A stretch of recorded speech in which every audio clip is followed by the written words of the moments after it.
안녕하세요. 안녕하세요. 네, 오늘은 우리 유명길님 모시고 아주 중요한 주제에 대해서 얘기를 좀 하려고 합니다. 우리 유명길님이 암 대사치료 카페 부매니저고 또 그 대사치료 관련돼서 상당히 공부를 많이 하신 분입니다. 그리고 본인과 자궁암을 앓으셨던 아내분의 치료를 위해서 직접 그걸 먹어보기도 하고 뭐 이래 대사치료를 실천하신 분이거든요. 그래서 오늘은 약입니다.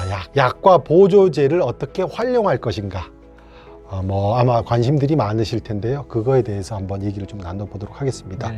자, 그러면 지금 약과 보조제라는 게 어떤 형태로 우리 암 환자들한테 도움이 되는 겁니까? 우선 약이 너무 다양하고 보조제가 많은데 오프라벨이라고 저번에 앞전 설명드렸을 거예요. 구체적으로 외국에서도 이제 그렇게 오프라벨 여러 가지 약을 대상으로 항암 기전이 있어요. 이 암이 어떻게 여러 가지 기전을 통해서 암의 성장과 전이를 억제한다라는 논문이 많고 그런 걸 근거로 이제 하나씩 추가하는 거거든요. 그래서 저희가 이제 기본적으로 COC 프로토콜이라고 해요. 그 영국에 있는 케어 온콜로지 클리닉이라는 병원에서 만든 프로토콜이고 약의 조합이고, 그리고 또 영국의 제인이라는 사람이 자기만의 경험으로 약과 보조제를 섞어서 쓰는 거예요. 그렇게 해서 기본적으로 저희도 비슷하게 프로토콜을 그 이후에 자연요법 종양학에서 설명하는 여러 가지 기전들이 있어요.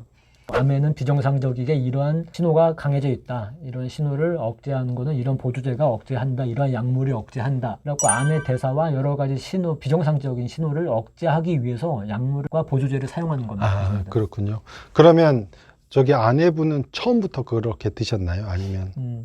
우선 그게 한 3년이 넘었을 거예요. 그래서 제가 그때 당시에는 국내 그런 책이 번역이 안 돼 있었고 사람들도 잘 모르던 내용이었기 때문에 제가 뭐 병원을 너무 잘 알고 있었으면 저도 처음부터 말 그대로 풀 세팅 완벽하게 갖춰진 프로토콜로 시작을 했었을 거예요. 왜냐면 모든 게 준비돼 있었으면 병원 가가지고 주세요 해서 뭐 했겠죠. 좋다고 하니까. 근데 그때 상황 자체가 그런 상황이 아니었어요. 약 하나하나가 구하기가 너무 힘들었어요.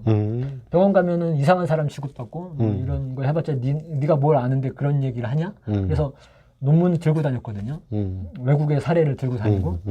그렇기 때문에 처음에 먹었던 거는 지금에 먹는 것처럼 많지가 않았고 한두 개였어요. 한두 종류. 두세 개 뭐 이렇게. 지금은 그러면 지금은 뭐 종류별로 엄청나지만 한 20-30개 먹는 것 같아요. 아이고. 그리고 아침, 점심, 저녁을 먹고 자기 전에 또 하나 먹어요. 저도 그렇게 먹습니다. 그럼 누구나 다 그렇게 먹으면 되는 건가요? 그게 아이러니죠. 지금은 많이 먹게 된 이유는 하나하나 늘려서 그게 효과가 있다고 보고 늘린 건데, 그래서 카페에서도 이제 작년인가 언제 이제 그런 이제 하나의 트렌드가 생겼어요. 그러면은 완전히 처음부터 강하게 엄청 먹어보자.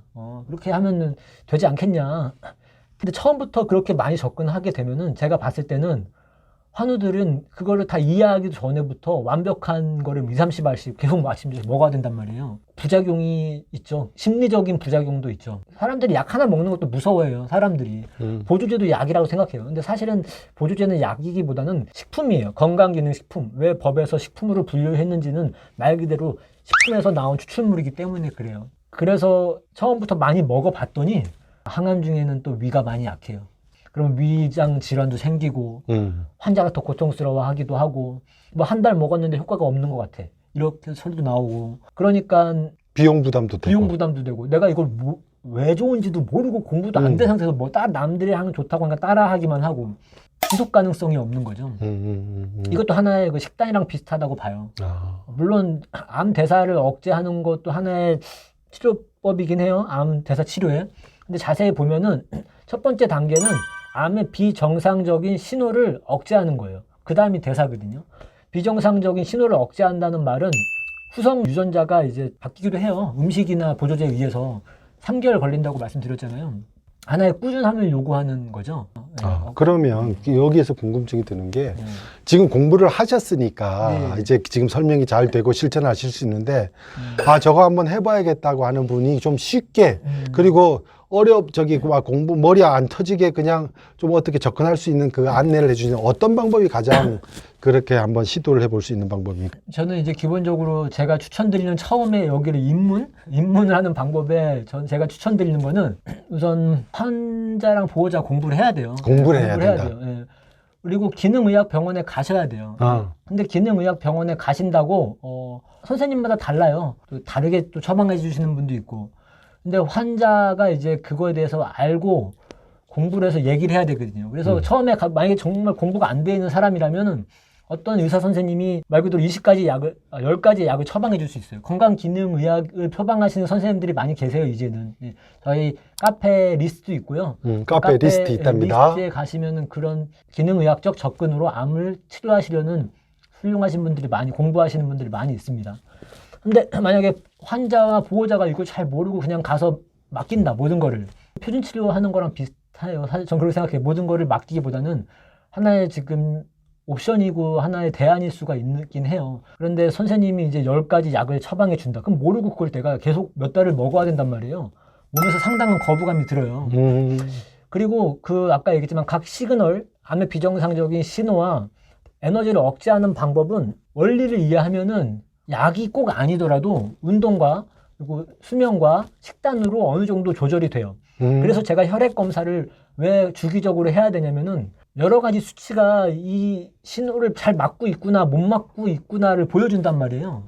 그거를 이제 통제하는 게 보조제랑 약만은 아니라고 봐요. 저는 진짜 훌륭한 선생님이나 훌륭한 이제 코치는 그거를 어떻게 생활 습관으로 바꿀 수 있는지 알려주면서 약도 추가를 할 때 점진적으로 할 수 있게 이제 하는 게 중요하다고 생각합니다. 지금 되게 중요한 말씀을 하셨는데 지금 그 약과 그다음에 보조제를 통한 이게 이제 좀 대사치료 이거 말고도 이게 이제 하나의 방법이라고 말씀을 하셨잖아요. 그죠? 아까 식이요법 이런 거잖아요. 그러면 그 얘기는 곧 이게 전부인 양 여기에만 매달려서는 안 된다는 그 말씀이신가요?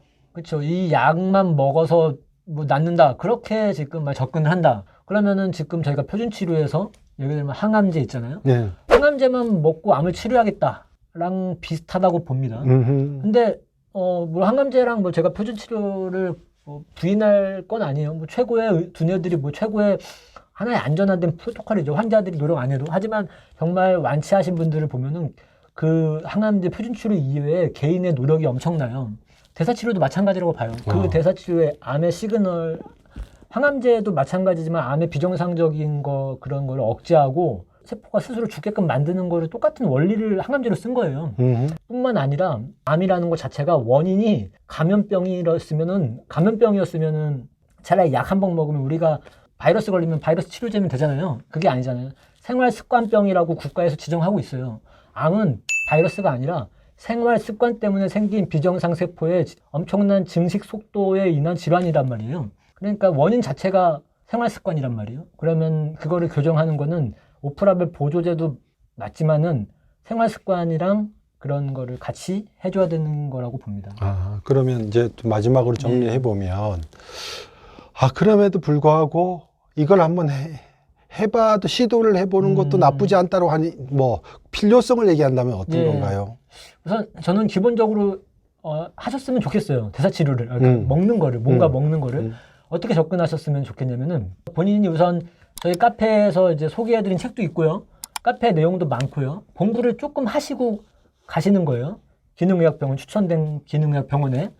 그리고 거기 가서 이제 그 선생님의 의견 듣고 처음부터 완전한 프로토콜을 짜서 풀 세팅할 필요 없이 한두 개부터 그거를 시도해 보는 거죠. 예를 들면 가장 전 중요하게 생각하는 게 당뇨병 치료제인 메트포민이 중요하다고 생각합니다. 메트포민은 뭐 처방약이거든요. 메트포민 하면서 선생님하고 얘기하면서 이 정도는 어렵지가 않거든요.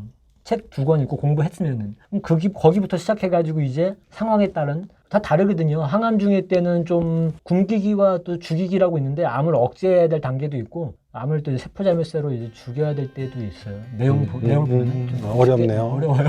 근데 그러니까 선생님이 필요한 거죠. 지도자가 필요한 거죠. 지도자. 근데 잘 만나야 되고. 뭐 그다음에 사실은 대사치료 카페에 들어가면 그런 어떤 식으로 어떤 것들이 어떻게 작용하는지에 대한 것들은 잘 적용돼 있고 그 대사치료 카페 그 주소도 링크도 나갈 거고요. 우리 유명길 선생님이 개인 블로그에도 그런 내용들이 있으니까 블로그 주소도 여러분들한테 공개해 드릴 테니까 가서 참고하시면 될 것 같고 그런데 이거는 그냥 우리 항암치료 방사선치료는 병원에 맡기면 되는데 이거는 맡겨서는 안 되고 내가 같이 공부를 해야 된다는 차이점. 그래서 좀 더 한번 시도해 보기가 어려운 측면이 있는데 반드시 공부와 또 기능의학 선생님의 도움과 이런 거를 같이 겸비해야 되는데 그래도 한번 해볼 만한 가치가 있다. 네, 우리 암을 치료하는데 이렇게 정리해도 될 것 같습니다. 그리고 이 짧은 내용만으로는 좀 어려울 것 같습니다. 근데 우리 캔서앤서 댓글로 질문을 주시면 이 관련된 질문을 가지고 우리 다음번에 또 그거에 대해 설명하는 시간 또는 유튜브 라이브를 통하거나 아니면 우리가 이런 영상으로 계속 여러분께 좋은 정보 드리도록 하겠습니다. 이걸로 마쳐도 될까요? 네, 오늘 그럼 이걸로 마치겠습니다. 고맙습니다.